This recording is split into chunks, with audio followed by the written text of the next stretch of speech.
नमस्कार साथियों, स्वागत है आपका कहानी केंद्र में। मेरा नाम है मलय भट्टाचार्य। आज सुनिए सुभद्रा कुमारी चौहान द्वारा लिखी हुई एक खूबसूरत सी कहानी जिसका शीर्षक है कदम्ब के फूल।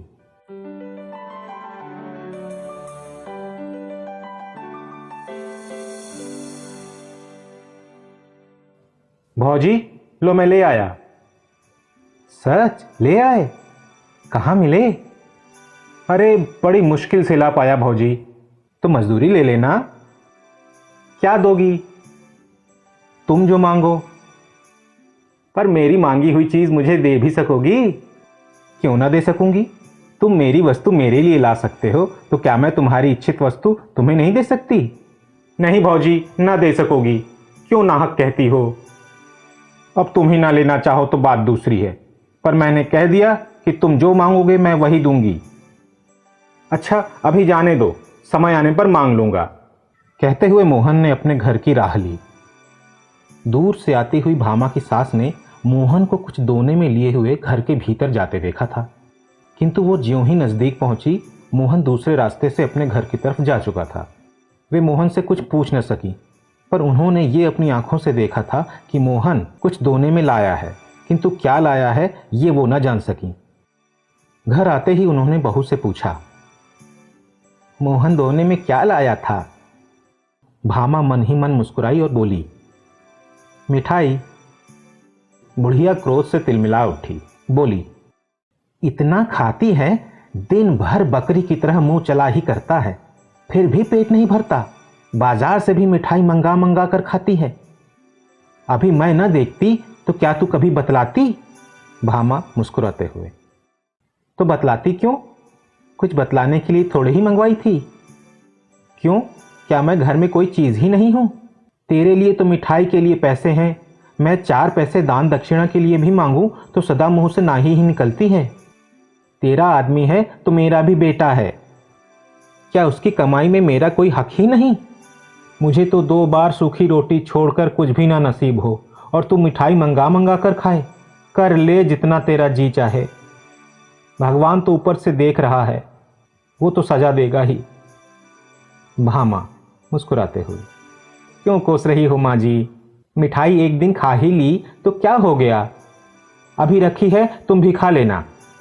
चल रहने दे, अब इन मीठे पुचकारों से किसी और को बहकाना। मैं तेरे हाल सब जानती हूं। तू समझती होगी कि तू जो कुछ करती है वो कोई नहीं जानता। मैं तेरी नस नस पहचानती हूं। दुनिया में बहुत सी औरतें देखी हैं, पर सब तेरे तले तले। भामा मुस्कुराते हुए, सब मेरे तले तले न रहेंगी तो करेंगी क्या? मेरी बराबरी कर लेना मामूली बात नहीं है, मैं ऐसी वैसी थोड़े हूं। चल चल, बहुत बड़प्पन ना बघार, नहीं तो सब बड़प्पन निकाल दूंगी। भामा अब कुछ चिढ़ गई थी, बोली, बड़प्पन कैसे निकालोगी माँ जी? क्या मारोगी? माँ जी को और भी क्रोध आ गया, बोली, मारूंगी भी तो मुझे कौन रोक लेगा? मैं गंगा को मार सकती हूं, तो क्या तुझे मारने में मेरा कोई हाथ पकड़ लेगा? मारो, देखूं कैसे मारती हो। मुझे वो बहू न समझ लेना जो सास की मार चुपचाप सह लेती हैं। तो क्या तू भी मुझे मारेगी? बाप रे बाप, इसने तो घड़ी में मेरा पानी उतार दिया। मुझे मारने को कहती है? आने दे गंगा को। मैं कहती हूं कि भाई, तेरी स्त्री की मार सहकर अब मैं घर में न रह सकूंगी। मुझे अलग झोपड़ा डाल दे, मैं वहीं पड़ी रहूंगी। जिस घर में बहू सास को मारने के लिए खड़ी हो जाए, वहां रहने का धर्म नहीं। ये कहते कहते माँ जी जोर जोर से रोने लगी। भामा ने देखा कि बात बहुत बिगड़ गई, अतः वो बोली, तुम्हें मारने को तो नहीं कहा माँ जी, क्यों झूठ मूठ कहती हो? हाँ, मैं मार तो चुपचाप किसी की न सहूंगी। अपने माँ बाप की नहीं सही तो किसी और की क्या सहूंगी? चुपचाप न सहेगी तो मुझे भी मारेगी ना?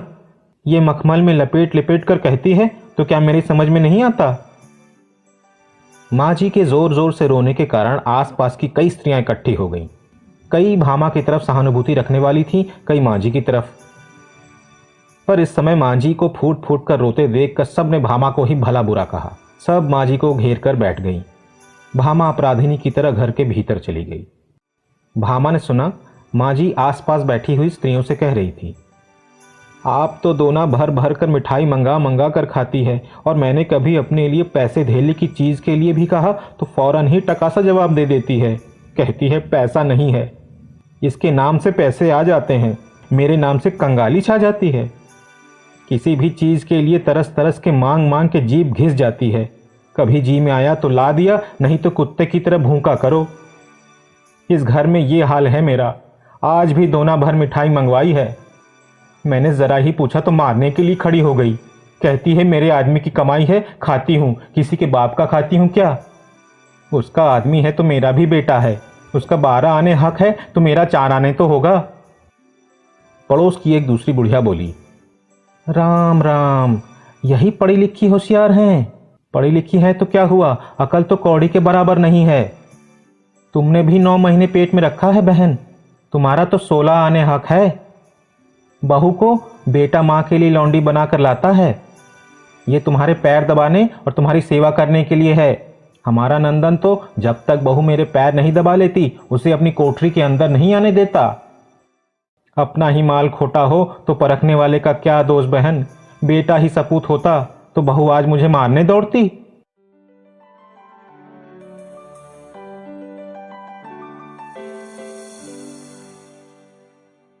गंगा प्रसाद गांव की प्राइमरी पाठशाला के लिए दूसरे मास्टर की जगह के लिए उम्मीदवार थे। 17.5 रुपये माहवार की जगह के लिए बेचारे दिन भर दौड़ धूप करते। इससे मिल उससे मिल, न जाने किसकी किसकी खुशामद करनी पड़ती थी। फिर भी नौकरी पाने की उन्हें बहुत कम उम्मीद थी। इधर वे कई मास से बेकार बैठे थे। भामा के पास कुछ जेवर थे जो हर माह गिरवी रखे जाते थे और किसी प्रकार काट कसर घर का खर्च चलता था। भामा पैसों को दांत तले दबाकर खर्च करती। सास और पति को खिलाकर स्वयं आधे पेट खाकर पानी से पेट भर कर उठ जाती। कभी दाल का पानी ही पी लिया करती, कभी साग उबाल कर ही पेट भर लिया करती। रुपए पैसों की तंगी के कारण घर में प्रायः रोज ही इस प्रकार की कलह मची रहती। जब गंगा प्रसाद जी दिन भर दौड़ धूप के बाद थके हारे घर लौटे तब शाम हो रही थी। आंगन में उनकी माँ उदास बैठी थी। बेटे को देखा तो नीची आंख कर ली, कुछ बोली नहीं। गंगा प्रसाद अपनी माँ का बड़ा आदर करते थे, उनका बड़ा ख्याल रखते थे। जिस बात से उन्हें जरा भी कष्ट होता वो बात वे कभी न करते थे। माँ को उदास देखकर वे माँ के पास जाकर बैठ गए। प्यार से माँ के गले में बाहें डाल दी और पूछा, क्यों माँ, आज उदास क्यों हो? क्या कुछ तबीयत खराब है? नहीं, अच्छी है। कुछ तो हुआ है माँ, तू उदास है। अब माँ जी से रहा ना गया, फूट फूट के रोने लगी। बोली, कुछ नहीं, मैं आदमी औरत में लड़ाई नहीं लगवाना चाहती। बस इतना ही कहती हूँ कि अब मैं इस घर में ना रह सकूंगी। मेरे लिए अलग झोपड़ा बनवा दे, वहीं पड़ी रहूंगी। जी में आवे तो खर्च भी दे देना, नहीं तो मांग के खा लूंगी। क्यों माँ, क्या कुछ झगड़ा हुआ है? सच सच कहना। आज ही क्या, ये तो 30 दिन की बात है। तेरी घरवाली ने मोहन से मिठाई मंगवाई। वो दोना भर मिठाई मेरे सामने लाया। मैं पूछने गई तो कहती है, हाँ मंगवाती हूँ, खाती हूँ, अपने आदमी की कमाई खाती हूँ, कुछ तुम्हारे बाप का तो नहीं खाती। जब मैंने कहा कि तेरा आदमी है तो मेरा भी बेटा है, उसकी कमाई में मेरा भी हक है, तो कहती है, तुम्हारा हक जब था तब था, अब तो सब मेरा है। ज्यादा बोलोगी तो मार के घर से निकाल दूंगी। तो बाबा तेरी औरत है, तू ही उसकी मार सह। मैं मांग के पेट भले ही भर लूं, पर बहू के हाथ की मार न खाऊंगी। गंगा प्रसाद अब न सह सके, बोले, वो तुझे मारेगी माँ, मैं ही ना उसके हाथ पैर तोड़कर डाल दूंगा। कहते हुए वे हाथ की लकड़ी उठाकर बड़े गुस्से से भीतर गए। भामा को डांट कर पूछा, क्या मंगवाया था तुमने मोहन से? गंगा प्रसाद के इस प्रश्न के उत्तर में, कदम्ब के फूल थे भैया। कहते हुए मोहन ने जब घर में प्रवेश किया तब तक भामा ने दोना उठाकर गंगा प्रसाद के सामने रख दिया था। दोने में 8-10 पीले पीले गोल गोल बेसन के लड्डुओं की तरह कदम्ब के फूलों को देखकर गंगा प्रसाद को हंसी आ गई। मोहन ने दोने में से एक फूल उठाकर कहा, कितना सुंदर फूल है भौजी।